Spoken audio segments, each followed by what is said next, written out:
నమస్తే, welcome to red TV. నేను మీ అలీ. ఎన్నికల ప్రచార సంఘారావం మోగిన తర్వాత నెల్లూరు జిల్లాలో రాజకీయం రసాబసంగా మారింది. అయితే ఇటీవల కాలంలో కోవూరు నియోజకవర్గ ఎమ్మెల్యే కోవూరు టీడీపీ అభ్యర్థి ప్రశాంత్ రెడ్డిపై కొన్ని అసత్యవాక్యాలు మాట్లాడారు. అయితే దాని మీద మాట్లాడేందుకు మనతో వైఎస్ఆర్సీపీ అధికార ప్రతినిధి జీవి ప్రసాద్ గారు మనతో ఉన్నారు. ఎంత మన సార్, నమస్తే, ఎలా ఉన్నారు? నమస్తే, బాగున్నాను. మీరు ఎలా ఉన్నారు? బాగున్నాను. ప్రసన్న కుమార్ రెడ్డి గారు వాస్తవంగా ప్రశాంతమ్మని వ్యక్తిగతంగా మాట్లాడిన భాష కాదు. ఆయన పత్రికా విలేకరుల సందర్భంలో కొంతమంది పత్రికా విలేకరులు, మీడియా ప్రతినిధులు ప్రశాంతమ్మ సోమిరెడ్డి ప్రశాంతమ్మ కదా అని సంబోధించినప్పుడు ఆయన చెప్పిన మాట ఏంటంటే, అయా ప్రస్తుతం ప్రశాంతమ్మ గారు రెండో పెళ్లి చేసుకోవడం జరిగింది. ఆ మేడంకు రెండో భర్త వేమిరెడ్డి ప్రభాకర్ రెడ్డి గారు అని మాత్రమే సంబోధించడం జరిగింది. అయితే దానిని కొన్ని సోషల్ మీడియాలలో తెలుగుదేశం పార్టీకి సంబంధించిన కొంతమంది వాస్తవాలను అవాస్తవాలుగా చిత్రీకరిస్తూ అనేక పోస్టులు పెట్టడం జరిగింది. దీన్ని అలుసుగా తీసుకున్నటువంటి కొంతమంది నోట్ల కట్టల కోసం, కట్టల సంచుల కోసం వైఎస్ఆర్ కాంగ్రెస్ పార్టీ మీద బురద జల్లుతూ అదే పనిగా ఈ విషయాన్ని రోడ్డు మీదకి లాగడం జరిగినది. ఈ విషయాన్ని పెద్దలు వేమిరెడ్డి ప్రభాకర్ రెడ్డి గారు కానీ మేడం ప్రశాంతమ్మ గారు కానీ ఆలోచించుకోవాల్సిన అవసరం ఉంది. అంటే నెల కిందట విపిఆర్ ప్రశాంత్ రెడ్డి దేవుడు దేవత అయ్యారు. ఇప్పుడు పార్టీ మారగానే వీళ్ళు శత్రువులు ఎందుకు అయ్యారు? రాజకీయాలలో బహుశా నిన్నటి దాకా ఉన్నటువంటి స్నేహితులు లేదా నిన్నటి దాకా ఉన్న మిత్రులు నేడు ప్రత్యర్థులు అయినప్పుడు శత్రువుతోనే సమానం. కానీ ఇక్కడ మేడం ప్రశాంతమ్మ కానీ కోవూరు శాసనసభ్యులు నల్లపరెడ్డి ప్రసన్న కుమార్ రెడ్డి గారు కానీ వారిద్దరి మధ్య బంధుత్వం ఉన్నమాట వాస్తవం. నిన్నటి దాకా కలిసిమలిసి ఒక ఎంపీ అభ్యర్థిగా వేమిరెడ్డి ప్రభాకర్ రెడ్డి గారు పోటీ చేస్తారనే సందర్భంలో ఇదే ప్రసన్న కుమార్ రెడ్డి గారు వేమిరెడ్డి ప్రభాకర్ రెడ్డి గారు గెలిపించాలని ప్రయత్నం చేసిన మాట వాస్తవమే.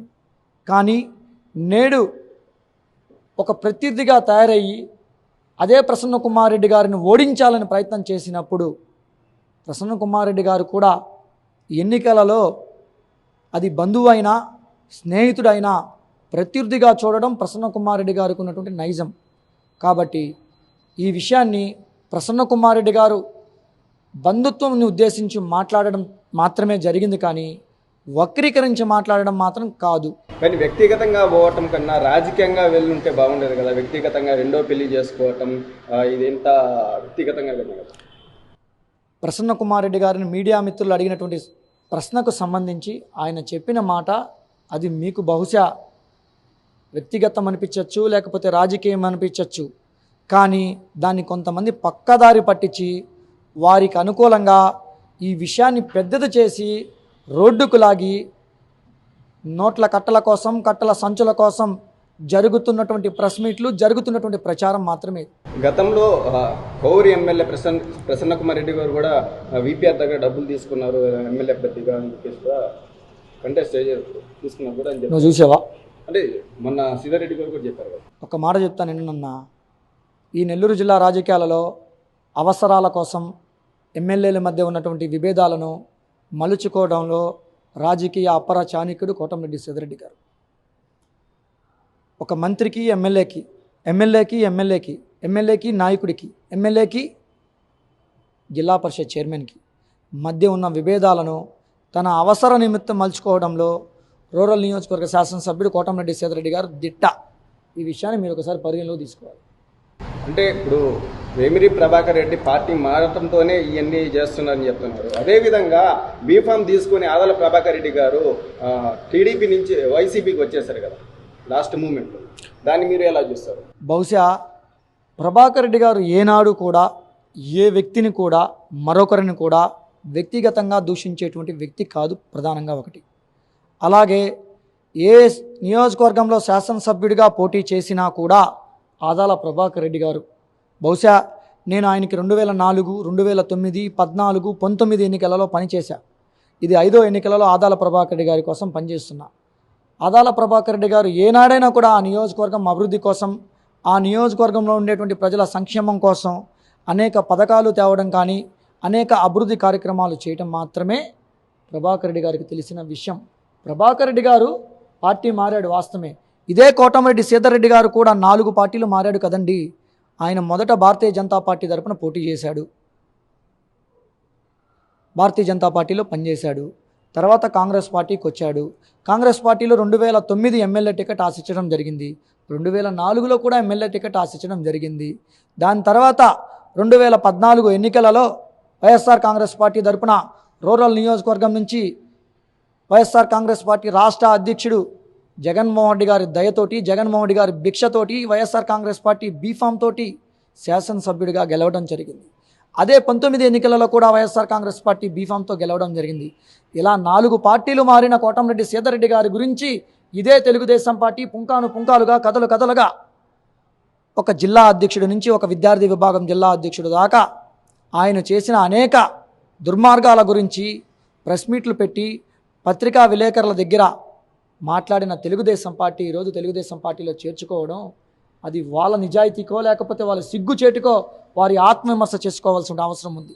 అదేవిధంగా నెల్లూరు జిల్లాలో 7 రెడ్డి సీట్లకు ఇచ్చారు. అయితే 2 ఎస్సీ సీట్లు, వాటి మైనార్టీలకు ఇచ్చారు. అయితే వైసీపీ వాళ్ళు చెప్పడం ఏంటంటే బీసీలకి ప్రధానత వైసీపీ ఉందని చెప్తున్నారు. కానీ నెల్లూరు జిల్లాలో అది కనిపించడం లేదు. బహుశా నెల్లూరు జిల్లాలో 10 నియోజకవర్గాలలో 2 నియోజకవర్గాల ఎస్సీ రిజర్వేషన్, సూలూరుపేట, గూడూరు, మిగతా 8 నియోజకవర్గాలు. ఆ 8 నియోజకవర్గాలలో ఒక నియోజకవర్గాన్ని సామాన్య కుటుంబం, మధ్యతరగతి కుటుంబానికి చెందిన మైనార్టీకి చెందినటువంటి ఖలీల్ అహ్మద్ అనేటువంటి ఒక వ్యక్తికి ఈరోజు వైఎస్ఆర్ కాంగ్రెస్ పార్టీ బీఫామ్ ఇవ్వడం జరిగింది. అలాగే మిగతా 7 నియోజకవర్గాలకు సంబంధించి 2 నియోజకవర్గాలు, రూరల్ నియోజకవర్గం, ఉదయగిరి నియోజకవర్గం తప్ప ఎవరైతే సిట్టింగ్ శాసనసభ్యులు ఉన్నారో ఆ సిట్టింగ్ శాసనసభ్యులకు మాత్రమే బీఫామ్ ఇవ్వడం జరిగింది. ఈ నెల్లూరు జిల్లా అనేది రెడ్ల జిల్లా.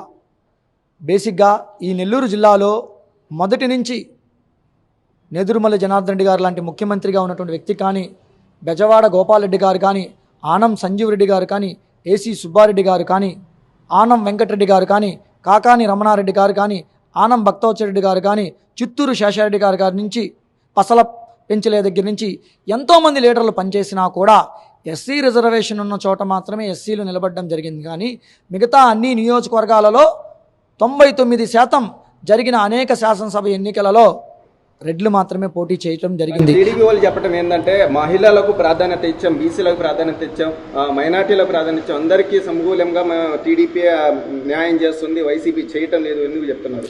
ఈ నెల్లూరు జిల్లాలో 10 నియోజకవర్గాలలో రెడ్లు పోటీ చేసినటువంటి ఏవైతే 7 నియోజకవర్గాలు ఉన్నాయో ఈ 7 నియోజకవర్గాలకు సంబంధించి అన్ని చోట్ల తెలుగుదేశం పార్టీ కూడా రెడ్లకు కేటాయించడమే జరిగింది. కానీ ఈ జిల్లాలో తెలుగుదేశం పార్టీ ఎక్కడా కూడా ఒక్క బీసీకు సీట్ ఇచ్చినటువంటి దాఖలాలు లేవు.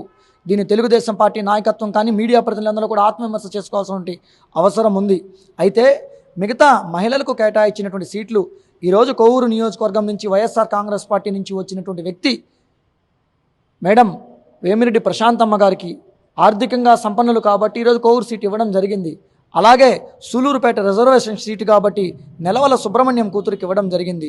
అలాగే మరొక చోట ఈరోజు ప్రతి చోట ఇచ్చిన సీట్లు కూడా ఎమ్మెల్యే కూతుర్లకో, ఎమ్మెల్యే కొడుకులు, ఎమ్మెల్యే బంధువులకు మాత్రమే తప్ప, లేదా ఆర్థిక సంపన్నులకే తప్ప, కానీ వేరొకరికి ఇచ్చినటువంటి అవకాశం లేదు. తెలుగుదేశం పార్టీలో నెల్లూరులో కూడా ఎక్కడా ఒక బీసీకి సీట్ ఇచ్చినటువంటి దాఖలాలు లేవు. అదేవిధంగా నెల్లూరు సిటీ నియోజకవర్గం నుంచి ఖలీల్ బైక్ సీట్ ఇచ్చారు. కానీ మంచి అవగాహన, మంచి డీట్ అయిన వాళ్ళకి మైనార్టీలోకి ఇచ్చుంటే బాగుండేది సీట్ అని కూడా మైనార్టీలు అంటున్నారు. అంటే నీకు ఖలీల్ దగ్గర డబ్బులు లేకపోతే చిన్న చూపా? ఏమయ్యా, ఖలీల్ దగ్గర డబ్బులు లేకపోతే చిన్న చూపా?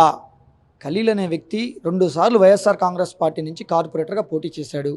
డిప్యూటీ మేయర్గా ప్రస్తుతం ఉన్నాడు. వైఎస్ఆర్ కాంగ్రెస్ పార్టీ పెట్టినప్పటి నుంచి పార్టీ కోసం పనిచేస్తున్నాడు.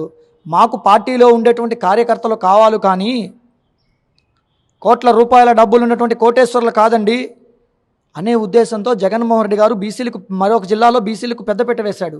ఈ జిల్లాలో మైనార్టీకి పెద్దపీట వేయడం జరిగింది. కాబట్టి మొదటి నుంచి ఉన్న వైఎస్ఆర్ కాంగ్రెస్ పార్టీ కార్యకర్తగా ఖలీల్కు ఒక మైనార్టీకి సీట్ ఇవ్వడం జరిగింది. నిన్న సిద్ధారెడ్డి ప్రెస్ మీట్లో విజయసాయి రెడ్డి గారు రాజీనామా చేసి ఎంపీ అభ్యర్థిగా పోటీ చేయడం దెయ్యాలు వేదాలు అందించడం, గురువింద సామెతలు చెప్పడంలో రూరల్ నియోజకవర్గ శాసనసభ్యులు కోటమిరెడ్డి సీతారెడ్డి గారికి మించిన మహానటుడు బహుశా ఈ నెల్లూరు జిల్లా రాజకీయాల్లో మరొకడు ఉండడండి.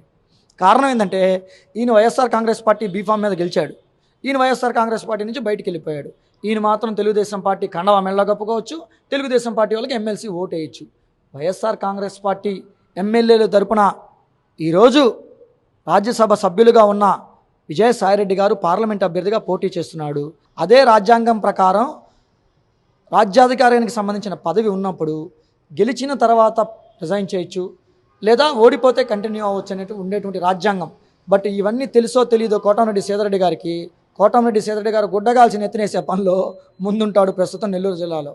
అంటే కోటమిరెడ్డి సీతారెడ్డి గారికి నోట్ల కట్టల కోసం, కట్టల సంచుల కోసం ఏది పడితే అది ఆయనకు సంబంధించిన నియోజకవర్గానికి సంబంధించిన విషయం కాకపోయినా సరే తల దూర్చి దాని రేట్ ఎంతో ఫిక్స్ చేసుకునే పనిలో ప్రస్తుతం కోటమిరెడ్డి సీతారెడ్డి గారు ఉన్నారండి.